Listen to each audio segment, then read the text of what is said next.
할렐루야.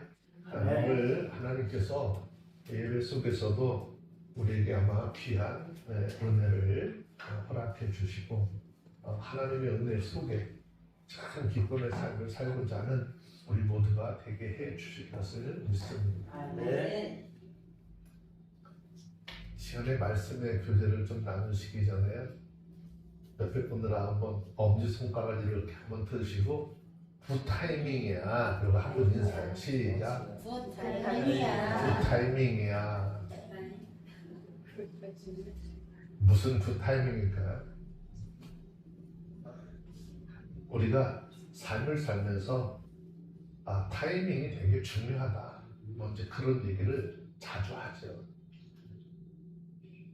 조금만 늦어도 놓칠 뻔한 기회, 조금만 빨랐어도 감당하지 못했을 순간을 바라보면서 우리는 이렇게 이야기를 합니다. 그때가 굿 타이밍이었어요. 그러나 우리들의 삶에는 타이밍이 맞지 않는 것처럼 느껴지는 순간도 상당히 많이 있습니다. 기도는 하나님 앞에 오랫동안 많이 해왔는데 그 기도에 대한 응답은 없고 내가 가지고 있는 문제들은 해결되기는커녕 더 복잡하게 보일 때 우리 마음속으로 묻게 되죠. 하나님, 지금 왜 아닌가요? 왜 하나님은 이렇게 범사에 넣는 것처럼 보일까?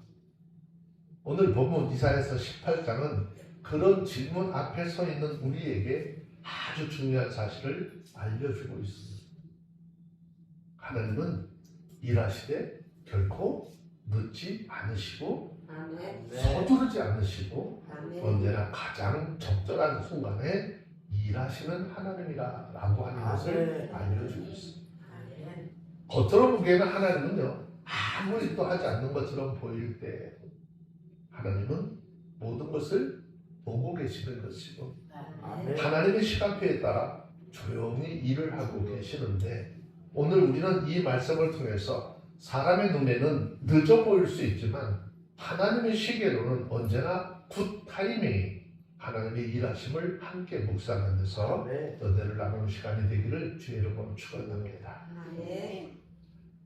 오늘 그 1절에 있는 말씀을 먼저 보면 하나님을 의지하지 않고 하나님과 함께 하자는 인생들을 향한 탄식을 하나님께서 하고 있는데 1절에 있는 말씀을 먼저 좀 볼까요? 읽습니다. 시작. 슬프다 구스의 강 건너편 날개치는 소리가 나니요.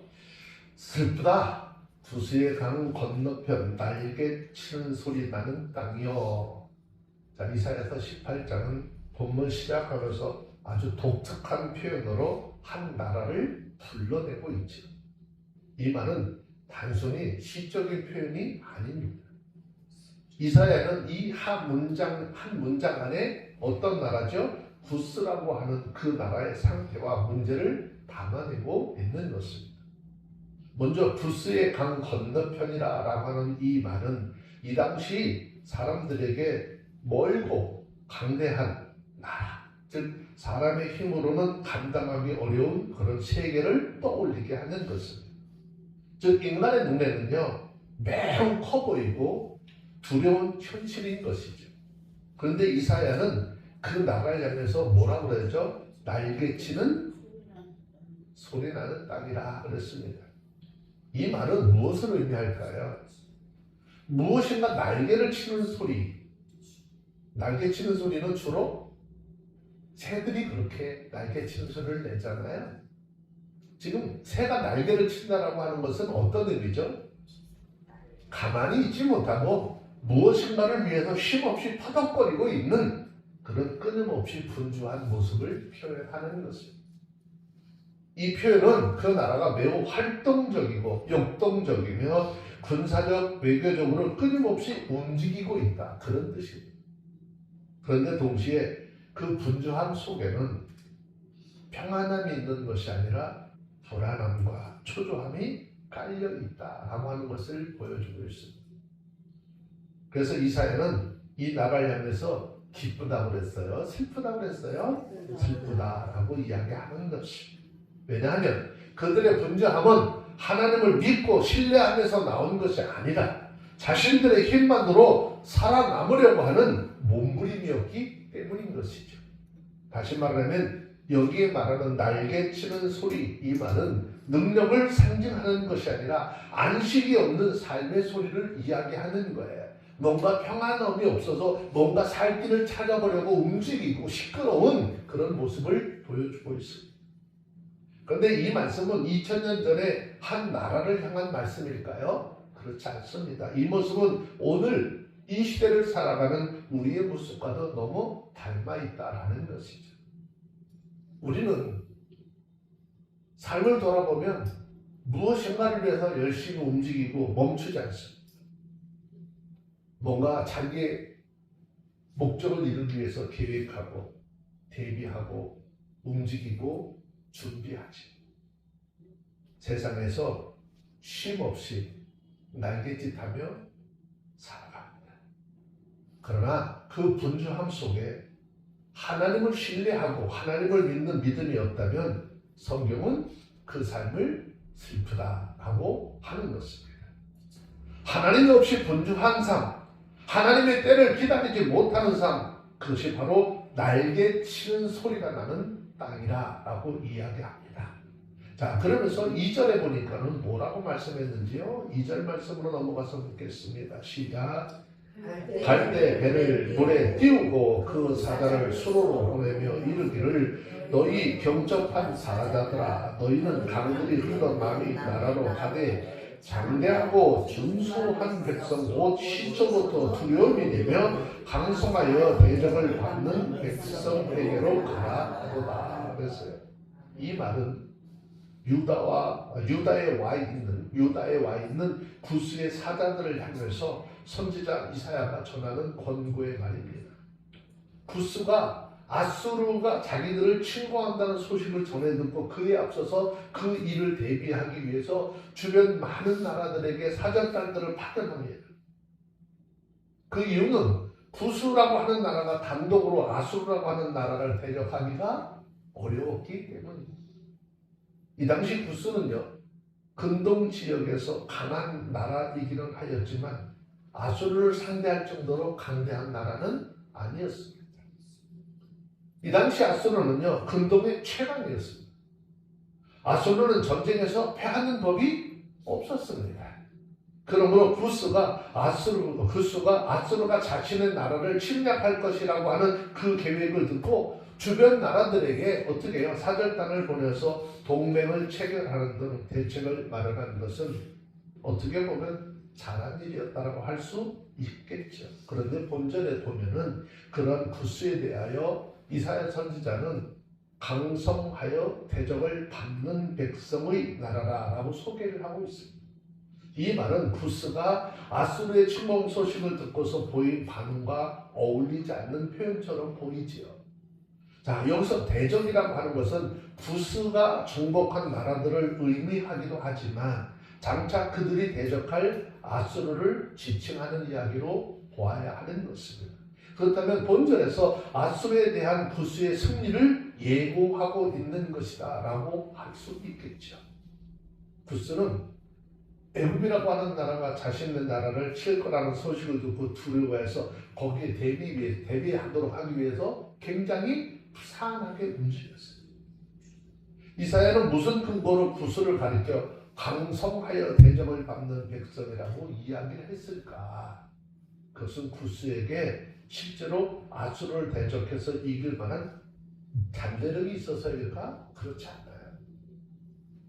구스는 객관적인 전력에서 분명히 아수르라고 하는 나라에 지쳐지고 있습니다. 현재 상태에서 둘이 맞붙어 싸운다면 구스가 패하는 것은 거의 확실한 일이었기 때문에. 그런데도 이사야가 구스의 사신들에게 고국으로 돌아가라 하고 어떻게 구스에 대하여 강성하여 대적을 받는 백성이라고 선언을 하게 된 것은 하나님께서 그들과 함께 하실 것이기 때문이다라는 것입니다. 물론 이것은 하나님께서 구스를 직접적으로 도우실 것을 의미하는 것이 아닙니다. 부스나 애굽이나 비록 하나님의 선민과 매우 밀접한 관계를 맺고는 있지만 그들 역시도 하나님을 모르기는 아수르와 마찬가지였습니다.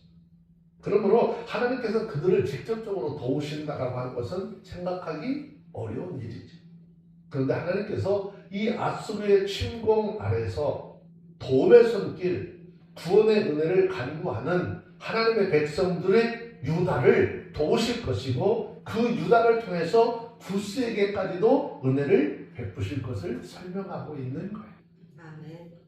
구스가요 여러 면에서 아수르보다 현저하게 열등함에도 불구하고 아수르에 의해서 파멸되지 않고 세력을 유지할 수 있었던 것, 전쟁에서 승리할 수 있었던 것, 가장 결정적인 이유는 바로 유다를 돌보시는 과정에서 그들에게 베풀어 주신 하나님의 은혜 때문입니다. 아멘. 그래서 이사야는 오늘 말씀에서 상대적으로 전력이 약한 구스가 아수르에게 승리할 것이고 심지어 그들을 짓밟게 될 것이다 라고 하는 예언까지도 하는 것입니다. 그러면 이런 일이 어떻게 가능할까요?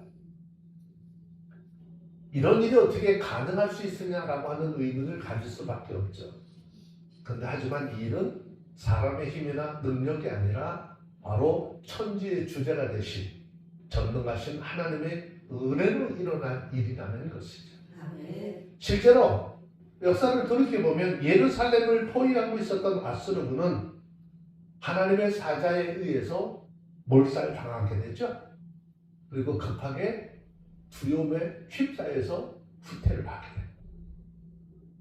구스는 싸워보지도 않고 퇴각하는 아수르 군대를 추격해서 그 군대를 짓밟는다는 표현이 가능할 만큼 완성을 거두게 되죠. 자, 우리 성경 한 구절 볼까요?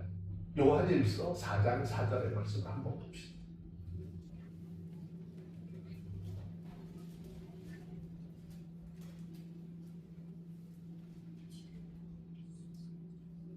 요한일서 4장 4절 찾으셨으면 한 음성으로 한번 읽습니다. 시작. 자녀들아 너희는 하나님께 속하였고 또 저희를 이기었나니 이는 너희 안에 계신 이가 세상에 있는 이보다 크십니다. 그러므로 우리는 이러한 사실을 통해서 진짜 강한 사람이 누구인지 알 수 있는 것이겠죠.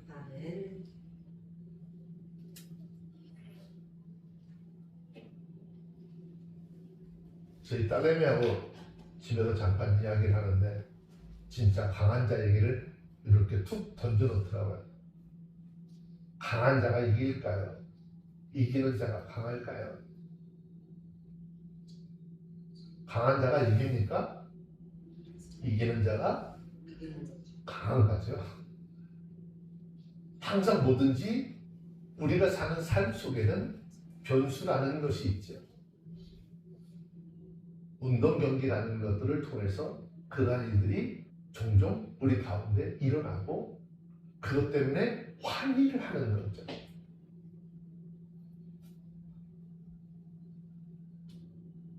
우리는 이런 사실을 통해서 정말 진짜 강한 자가 누굴까? 바로 하나님이 함께 하시는 사람이 강한 자이다라는 것입니다. 아멘. 성경 역사를 살펴보세요. 하나님이 함께 하였던 여호수아, 이스라엘 사람들이 무슨 군대가 조직이 잘 된 게 아니잖아요. 오합 시절과 같은 이스라엘 백성들을 이끌고 가나안 땅을 정복할 수 있었죠. 기드온의 300용사, 수많은 사람들이 모였지만 하나님께서 거기서 사람들을 추리고 또 추려서 300명만 남게 하잖아요. 그 300명을 가지고 미디안의 수만 대군을 물리치게 하시잖아요. 아멘.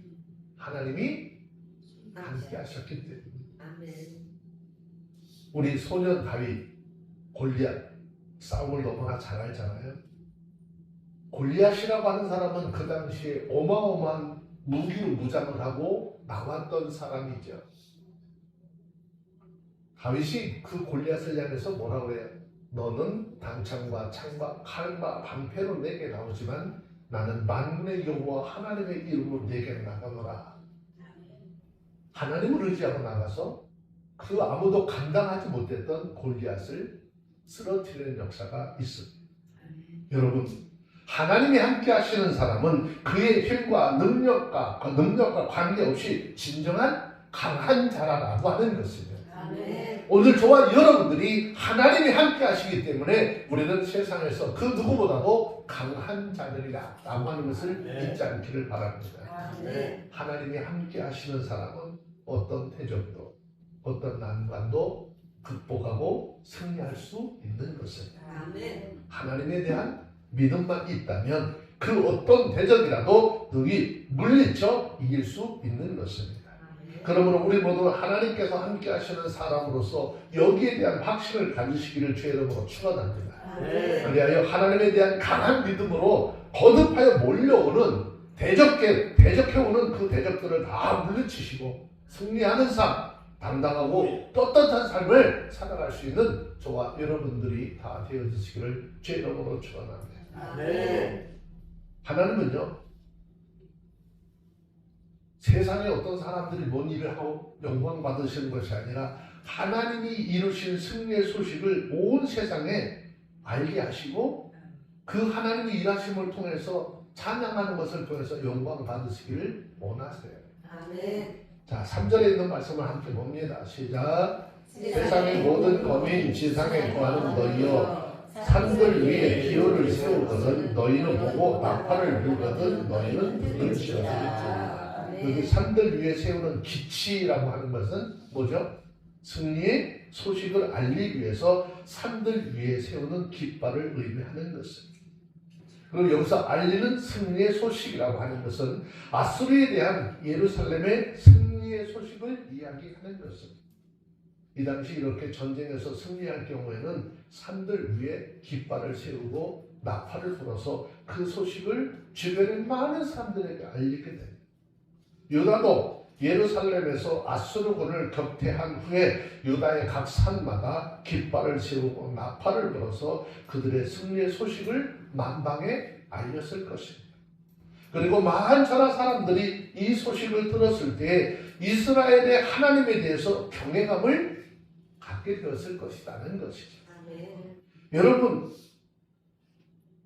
이 당시에 예루살렘이 아수르군에 포위되었을 때 그 성에 함락되지 않을 거야 라고 생각한 나라는 단 한 나라도 없었을 거예요. 각 나라들은 예루살렘이 포위되었다라고 하는 소식을 들었을 때 그 성이 함락이 되는 것은 시간 문제야 라고 생각을 했을 거예요.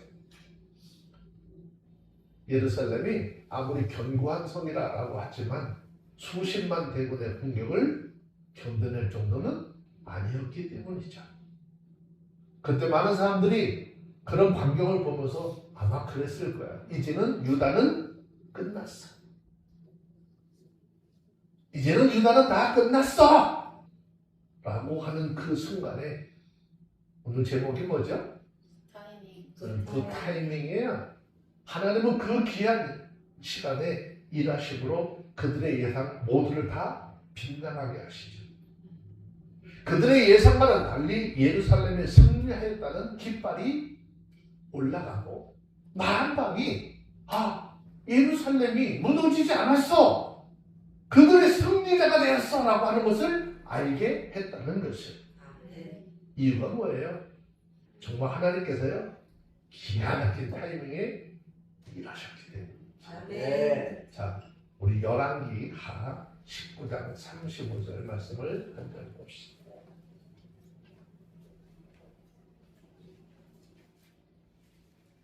열왕기하 19장 35절 찾았으면 한 음성으로 한번 읽어볼까요? 시작. 이 밤에 여호와의 사자가 나와서 아수르 진에서 군사 18만 5천을 친지라. 아침에 일어나 보니 다 전장이 졌더라.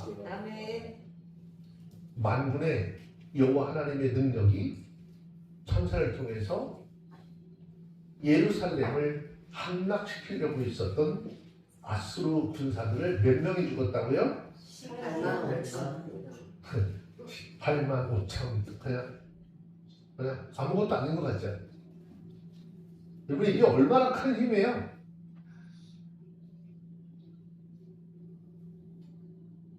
2차 세계대전 때 일본 히로시마에 원자폭탄이 투하됐잖아요. 그 원자폭탄이 투하됐는데 거기서 죽은 사람이 몇 명 정도 되는지 아세요? 기억은 있어요?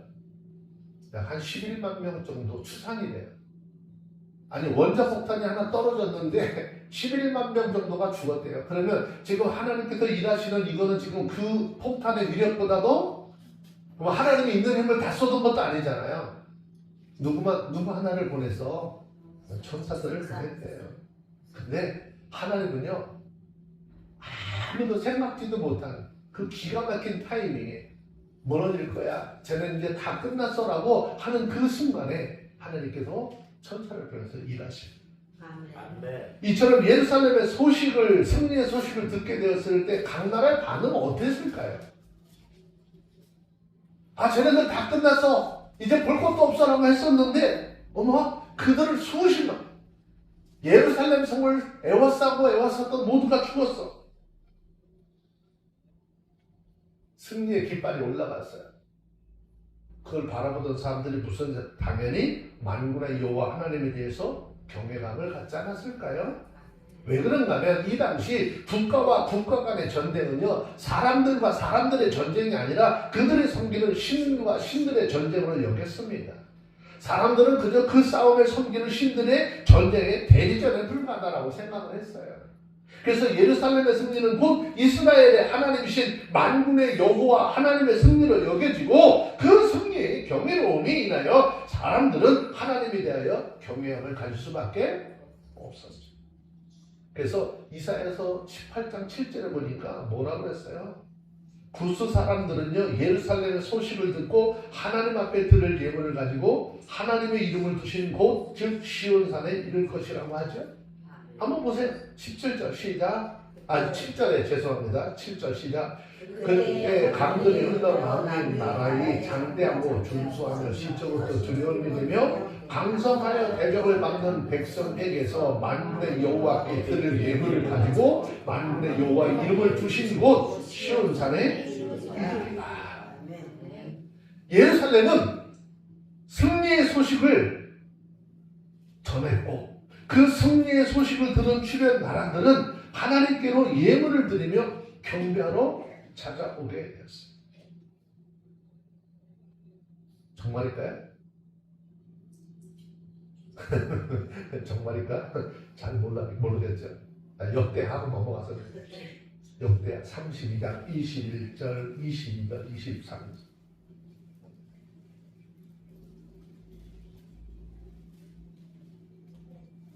오늘 이 사건 그대로를 역대하에 기록을 하고 있는 것인데 역대하 32장 21절부터요 23절까지 읽습니다. 시작. 한 천사를 보내어 아수르 왕의 영에서 모든 큰 용사와 대장과 장관들을 멸하시니라. 아수르 왕의 얼굴이 뜨뜻하여 그 고국으로 돌아갔더니 그 시내 전에 들어갈 때에 그 몸의 남자들이 거기서 칼로 죽였더라. 이와 같이 여호와께서 히스기야와 예루살렘 거민을 아수르 왕 산헤립의 손과 모든 적국의 손에서 구원하여 내사 사면을 보호하시되 여러 사람이 예물을 가지고 예루살렘에 와서 여호와께 드리고 또 보물로 유다 왕 히스기야에게 드린지라. 이후로부터 히스기야의 열국의 눈에 존대하게 되었다. 그만큼 예루살렘의 승리는 온 세상으로 하나님만이 참되신 하나님을 알게 하셨고 놀랍고도 분명한 증거를 제시하신 사건이다 그 말이에요. 그들이 예루살렘 남기고 다 함락될 때 저들이 믿는 하나님 있어 없어 야 아무것도 아니야라고 물밀듯이 쳐들어왔지만 하나님은 그들이 함께하게 쭉 보고 계시다가 어느 한순간에 기가 막힌 타이밍에 하나님은 일하셔서 하나님이 얼마나 크신 하나님이시고 능력이 많으신 하나님인지를 만천하에 다 드러내게 하셨습니다. 아멘. 그런데 이것보다도 더 큰 놀라운 승리의 소식이 있죠. 그 승리의 소식은 다름이 아니라 바로 예수 그리스도를 통한 승리의 소식인 것이죠. 아멘. 이 승리는 인생들의 힘으로는 도저히 극복하지 못할 사단의 권세를 예수님께서 주신 십자가로 깨뜨려 버리시고 거두신 승리인 것입니다. 아멘. 그리고 그 승리의 깃발은 저 시온산에 우뚝 서 있는 것입니다. 아멘. 그렇다면 그리스도인들이 거둔 이 승리는 무엇입니까? 승리의 깃발은 과연 무엇입니까? 우선 그리스도인들이 거둔 승리는요, 죄의 권세인 사망으로부터 이긴 승리인 것입니다. 아멘. 죄의 권세인 사망은 우리 인생들을 극복할 수 없는 한계였습니다. 누구도 이 죄의 권세인 사망으로부터 자유롭지 못하고 그 앞에 모두가 다 무릎을 꿇어야만 했습니다. 한마디로 말해서 사망은 인생으로 하건 절망의 수렁에 빠져버리죠. 그런데 우리 시편을 보면 하나님은 그 기가 막힌 수렁에서 우리를 끌어올리셨다라고 하셨어요. 아멘. 이처럼 인생들을 절망적인 곳으로 모아넣었던 죄의 권세인 사망을 예수 그리스도의 십자가의 능력을 통해서 이기게 하시고 아멘. 우리가 그 예수를 믿는 믿음을 통해서 승리하게 하셨어요. 아멘. 그래서 사망은 더 이상 우리를 억압할 수 없습니다. 아멘. 사망은 우리 이길 수 없습니다. 이 사실을 알았던 사도 바울이 고린도전서 15장 55절에서 고백하기를 뭐라고 합니까? 한번 보시겠어요? 사망아 너의 이기는 것이 어디 있느냐? 사망아 너의 쏘는 것이 어디 있느냐라고 담대하게 선포하는 것입니다. 고린도전서 15장 55절 함께 읽습니다. 시작. 사망아 너의 이기는 것이 어디 있느냐? 사망아 너의 쏘는 것이 어디 있느냐? 실제로 우리 그리스도인들, 예수를 믿는 그리스도인들 승리의 깃발은요 어디에 있습니까? 시온산에 우뚝 서 있어요. 아멘. 그렇다면 그 깃발은 과연 무엇이냐? 바로 우리의 주이신 예수 그리스도의 부활인 것입니다. 아멘. 예수 그리스도의 부활의 깊이가 높이 솟아 있습니다. 예수 그리스도는 골고다 즉 갈보리 십자가에서 죽으시고 장사되었지만 장사됨으로 끝나는 것이 아니라 3일 후에 부활하심으로 성도들을 억압하고 절망케 하였던 죄와 사망의 권세를 완전히 깨트려 버리시고 정복하시고 만천하의 승리의 깃발을 들어 보여주셨습니다. 아멘. 자, 그래서 성경은 디모데후서 1장 10절에 보면은요 뭐라고 말씀하고 있는지요. 디모데후서 1장 10절 이제는 우리 구주 예수 그리스도의 나타나심으로 말미암아 주님께서 이제 나타나시는 그날에 뭐라고 했어요? 한번 봅니다. 디모데후서 1장 10절 시작. 이제는 우리 구주 그리스도 예수의 나타나심으로 말미암아 나타났으니 저는 사망을 피하시고 복음으로써 생명과 썩지 아니할 것을 드러내신지라. 예수 그리스도의 죽으시고 부활하신 사건은 이제요 복음을 통해서 썩지 아니할 것을 주님을 통해서 우리 주신 새 생명을 드러내셨다라는 것이에요. 아멘. 이 새 생명이 저와 여러분들에게 주어져 있어요. 아멘. 그리고 우리가 세상을 살면서 두려워할 것도 없는 것입니다. 아멘. 째째하게 볼 것도 없어요. 왜? 하나님 우리에게 이 귀한 은혜를 주셨고 영원한 하나님의 나라를 유업으로 받을 수 있는 권세를 주었는데 아멘. 뭘 세상 사람들이 뭐라고 한다고 해본들 뭐 할 거예요?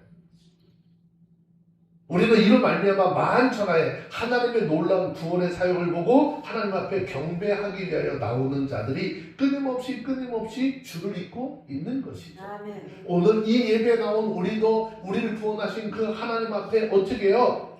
예배하고 경배하기 위해서 나오는 것이고 여전히 지금 예수 믿지 않는 저 세상 속에 속했던 사람들이 우리가 전하는 복음을 통해서 그 하나님 모든 인생들을 사망 가운데다 번지신 그 하나님의 능력을 알고 깨달는 자들은 주님 앞에 나오게 했다는 것이에요. 이들은 다 하나님의 구원의 사역에 동참하기 위해서 주의 승리의 깃발 아래 나오고 모이고 있는 것이에요. 아멘. 이들은 하나님의 택한 자들에 대한 하나님의 구원의 증거인 것이고 그리스도인들의 승리의 증거인 것이죠. 아멘. 그래서 우리 모두는 자신의 죄와 권세에 대한 승리자인 것을 믿으시고 죽음이 더 이상 저와 여러분들을 억압하고 있지 않음을 믿으시길 바랍니다. 아멘. 우리는 오늘 있다가 죽으면 내일은 천국 가는 거죠. 아멘. 네. 내일은 천국 간다니까 죽으면 천국 간다니까 확실하게 대답을 못해요. 이와 같은 확신을 가지시고 생명의 복음, 부활의 복음의 깃발을 들고 죄와 사망의 권세를 정복하는 영광스러운 승리자의 삶이 저와 여러분들의 삶 속에 날마다 있어지기를 주의 이름으로 축원합니다. 아멘. 다시 한번 이야기하지만 하나님은 일을 하시는데 요란할까요? 요란하지 않을까요? 우리는 뭐 일하면 어떻게 해? 우리는 일할 때 요란해 안 해? 요란해요 안 해요? 요란하잖아요. 물론 잠잠히 하시는 분도 있겠지. 근데 우리 하나님은 매사의 일은 하나님은 어떻게 시끄럽지 않아요. 떠들지 않아요. 그런데 조용히. 근데 그 역사에 따른 열매가 분명히 삶 속에 나타나게 만드시는 거예요. 자, 4절에 있는 말씀 함께 볼까요? 읽습니다. 시작. 여호와께서 내게 이르시되 내가 나의 처소에서 조용히 감찰함이 쬐이는 일금 같고 가을 더위에 온무 같도다. 유다와 구스를 위협하던 아수르 군대에 멸망할 것을 예고하는 말씀입니다. 이 가운데 먼저 4절에서 여호와께서 내게 이르시되 내가 나의 처소에서 종용이 감찰함이 쬐이는 일광 같고 가을 더위에 온무 같도다 라고 하는데 이것은요 하나님의 일하시는 성격을 이야기하는 거예요. 특히 유다를 침공할 아수르에 대한 하나님의 처결이 어떻게 진행될 것인가 라고 하는 말씀을 하고 있는 것이죠. 자, 여기서 쬐이는 뭐라고 했어요? 쬐이는 일광이 뭐예요? 햇볕 얘기하죠. 가을 더위에 운무 같다라고 하는 것은 뭐예요? 가을 더위에 끼는 구름을 얘기하잖아요. 이게 뭐 우리 구름 모인다 모여 여기 좀 봐 이렇게도 모이나요? 어느 날 갑자기 하늘을 딱 보면 아 가을 하늘의 구름은 어떻게 해요? 엄청나게 예쁘고 많이 모이잖아요. 그런데 시끄러워요? 요란스러워요? 그렇지 않아요. 가을 더위의 운무도 조용히 생겨났다가 조용히 사라집니다. 그러므로 여기 본절에서 하나님의 일하신 즉 유다를 침공할 아수르에 대한 하나님의 계획과 행사가 어떻게 이루어진다는 거예요? 조용하게 은밀한 가운데 이루어진다는 거예요. 그래서 아까도 열왕기하 19장 35절에서 읽은 것처럼 하나님은 어느 때 일하셨어요? 세상에 요란하고 시끄러울 때가 아니고 모든 사람이 다 잠자는 고요한 그때 천사들을 보내서 일하시고 있었어요. 그 밤에 아무도 모르게 조용히 하나님은 일하셨어요. 이 사실을 통해서 알 수 있는 것처럼 하나님은 모든 일을 급하게 요란스럽게 처리하시는 하나님이 아니라는 거예요. 하나님께서 일을 급하게 처리하실 수 있는 이유가 하나도 없어요. 하나님은 모든 일을 하나님의 계획에 따라서 조용히 처리하시는 거예요. 네. 어떻게? 가장 효과적으로 가장 모든 사람들이 실패했다라고 이제 쟤 끝났어라고 모든 사람들이 다 그렇게 비난할 때 하나님은 그렇지 않아. 내가 보호하고 내가 이끄는 하나님의 자녀들의 삶에는 이런 일이 있을 수 없어라고 하나님의 큰 영광을 드러내는 그런 모습을 보여주죠. 네. 우리는 가끔 하나님께서 우리 곁에 계시다는 생각을 잃어버릴 때가 있죠. 그분이 우리 가운데 아무 일도 하지 않는 것처럼 생각할 때도 있습니다. 그러한 생각은 우리가 기대한 대로 일이 이루어지지 않을 때, 특히 우리가 어떤 어려움 가운데 처했음에도 불구하고 하나님께서 침묵한다라고 여길 때 더욱 그런 생각을 하게 되죠. 그리고 그러한 생각이 들면 우리는 신앙의 회의에 빠지는 사람들도 있어요. 아수르 군대가 온 유다를 짓밟고 예루살렘마저 포위했을 때 유다 사람들도 그러한 신앙적 회의에 빠졌을 가능성이 크지. 그런데 하나님이 일하시는 방법이 조용하다고 해서 일을 하지 않는 것은 결코 아니라는 것입니다. 하나님은 조용한 가운데서도 모든 일을 하나님의 계획에 따라서 처리하고 계시기 때문이에요. 아멘. 오늘 본문에서 하나님은 하나님의 처소에서 조용히 감찰하신다라고 했잖아요. 아멘. 여기서 감찰한다라고 하는 것은 하나님의 할 일을 위해서 지금 뭐야? 지켜보고 계시다. 언제 해야지 얘네들이 가장 무서워할까? 언제쯤 해야 가장 효과적일까? 하나님의 계획대로 일을 진행하고 계시다라고 하는 의미죠. 하나님은 조용한 가운데서 하나님의 일을 다 처리해 가고 계시다는 것을 믿으셔야 돼요. 아멘. 특별히 우리 주변에 악한 사람들이 득세를 하고 그들이 의인들 그 다음에 약한 자들을 괴롭게 할 때는 하나님께서 악인들에 대한 그들의 죄에 대해서 일일이 간섭하거나 심판하지 않는 것처럼 보이지만 사실 그들에 대한 하나님의 심판은 이미 진행 중에 있는 것이에요. 다만 그것이 우리 눈에 보기에 급하게 이루어지지 않았기 때문에 우리가 그것을 확신을 하지 못하고 있기 때문이다라는 거예요. 자, 5절 6절에 있는 말씀을 좀 보시면 잘 보셔야 돼요. 5절 6절 읽습니다. 시작. 추수하기 전에 꽃이 떨어지고 포도가 맺혀 익어갈 때에 내가 낫으로 그 연한 가지를 떼며 퍼진 가지를 찍어버려서 산의 독수리들에게와 땅의 들짐승들에게 끼쳐주니 산의 독수리들이 그것을 과하하며 땅의 들짐승들이 다 그것을 과동하리라 그랬어요. 여기서 연한 가지와 퍼진 가지는 무슨 뜻일까요? 지금 한참 그 세력을 확장해 나가고 있었던 아수르를 이야기하는 거예요. 따라서 그것을 베고 찍어버린다라고 하는 것은 아수르의 세력이 확장에 치명적인 타격을 입게 될 것이다 라는 것이죠. 즉 그것은 아수르 군대의 군대가 예루살렘전에서 참패를 당하고 이제 더 이상 그 세력을 확장하지 못하고 퇴각을 하게 될 것을 이야기하는 것입니다. 그런데 우리가 여기서 주목해야 될 것이 있어요. 뭐 하기 전에 추수하기 전에 꽃이 떨어지고 포도가 맺혀 익어갈 때라고 하는 이 말이에요. 이 말씀은 하나님께서 악인들에게 결정적인 심판을 행하실 때와 그 심판의 때를 그처럼 정하신 이유가 무엇인지를 설명해 주는 말씀입니다. 자, 여기서 포도가 맺혀 익어질 때 하나님께서 악인들을 심판할 때가 열매를 거둘 때인 것을 이야기하는 거예요. 여기서 말하는 열매는 하나님의 목적 또는 계획의 성취를 이야기하는 것이죠. 즉 본절은 하나님께서 악한 사람들, 악인의 세력들을 심판하실 때가 하나님의 목적과 계획이 성취되는 때이다라고 하는 거예요. 다시 이야기하면 이들이 극성을 부려서 자기들이 그런 약한 열매들이 눈에 많이 보일 때 그때 됐죠. 하나님은 결코 멈춰서 있지 않으신다. 하나님은 하나님의 사역의 역사를 사역을 열매를 거두시는 때에 악인들이 심판당하는 때라고 하는 것도 알라는 것이죠.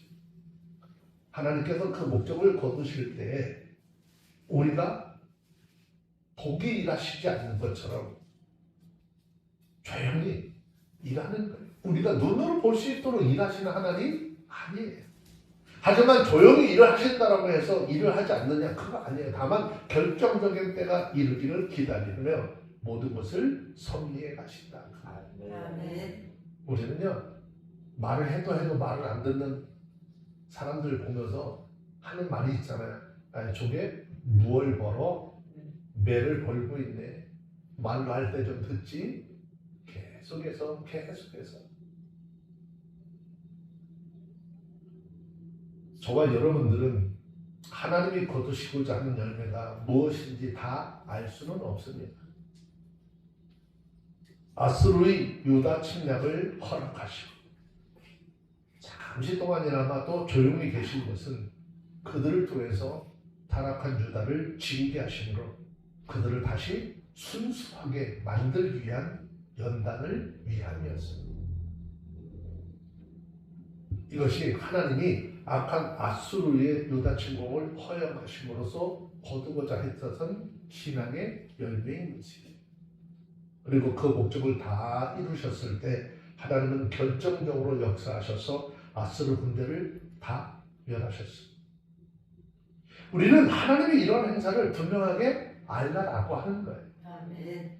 그래서 하나님께서 일하시지 않는 것처럼 보일 때도 하나님의 일하심을 믿고 인내하라는 것입니다. 아멘. 하나님의 결정적인 때가 이르기를 믿고 기다릴 줄 알라라고 하는 것입니다.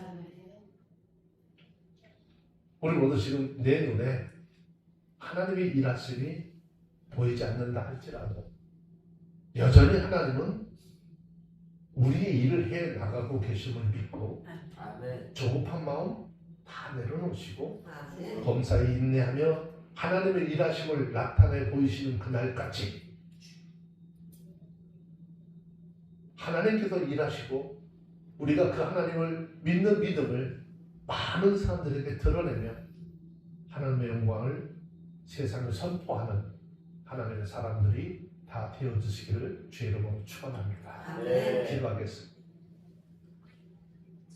사랑과 은혜가 풍성하신 하나님 아버지, 오늘 이사야서 18장 말씀을 통해서 하나님이 완벽한 타이밍과 하나님의 일하심의 계획을 배웠습니다. 주님, 때로는 우리 마음이 조급하고 우리 계획과 바람대로 일이 진행되지 않을 때 불안해할 때도 있습니다. 하지만 하나님, 오늘 말씀처럼 주님은 모든 상황을 아시고 완벽한 때 모든 일을 이루시는 분임을 믿습니다. 그러므로 저희가 주님의 굿 타이밍을 신뢰하며 조급함 대신 인내와 믿음으로 기다리게 하옵소서. 주님, 그 기다림 속에서 저희의 마음과 생각을 준비하게 하시고 주님의 뜻을 분별하며 주님께서 맡기신 길을 충실히 걸어가게 하옵소서. 오늘 배운 말씀대로 저희의 삶에 하나님의 때가 임할 때까지 기도하며 선한 믿음의 준비와 믿음을 잊어버리지 않도록 하옵소서. 모든 것을 우리 주님께 맡기며 주님의 선하신 계획과 완벽한 타이밍 안에서 평안과 기쁨을 누리게 하여 주시옵기를 우리의 생명 되신 예수 그리스도의 이름으로 기도합니다. 아멘.